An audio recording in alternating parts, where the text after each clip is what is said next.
Fire लाइ छा जान फायरिंग सौट जे घर में था जाती मुंजो अंदाजो है वञण तरह हथियार खणी आ मुराद खान बराबर जा शरीक में फिरन था त असां घरनि में सुम्ही पऊं एॾा मोतबर आहिनि सौट वारन खे खबर पइजी वई आहे त पोइ इन ड्रामे खे रचाइण वारो सिर्फ़ और सिर्फ़ मंसूर खान मुराद थोड़ो ख्याल सां दुश्मन गिदी में पे फिरन। अस्सलाम वालेकुम हाज़रीन ऐं नाज़रीन ड्रामा से दुलाब जी नेक्स्ट एपिसोड जी वॾी अपडेट तव्हां सां शेयर कंदा हलूं। छा सोडल खे राज़न वारा क़ैद करे खणी वेंदा उनजे घर मां हमलो करे या मुराद उन खे छॾाए वठंदो आहे ऐं सोडल खे मुराद काबू करे वठंदो आहे। अचण वारे एपिसोड में छा थींदो छा न थींदो सॼी अपडेट्स ॾींदासीं हिन वीडियो में। इनखे लाइक सब्सक्राइब शेयर ज़रूरु कंदा।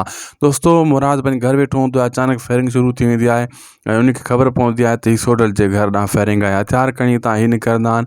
हू फायरिंग करण वारा केरु हूंदा आहिनि? राज़न वारा। छो त राज़न वारनि खे ख़बर पइजी वेंदी आहे सोडल घर आयल आहे। हू अची हमलो कंदा आहिनि ऐं सोडल पंहिंजे घर में ई हूंदो आहे, उतां फायर कंदो आहे ऐं पोइ राज़न वारा त हलिया वेंदा आहिनि। अहिड़ो मुराद वारा बि फायरिंग कंदा आहिनि। पोइ सोडल खे अंदाज़ो लॻी वेंदो आहे जेका हेॾां फायरिंग थिए थी त इहे सौट वारा हेॾां अची रहिया आहिनि, उन्हनि खे ख़बर पइजी वई आहे। पोइ सोडल उतां निकिरण जी कंदो आहे, पीउ माउ खे चवंदो आहे मां हितां वञा थो। सौट वारा अची वेंदा ऐं मूंखे ॾिसी वठंदा ऐं हू ठहंदा कोन।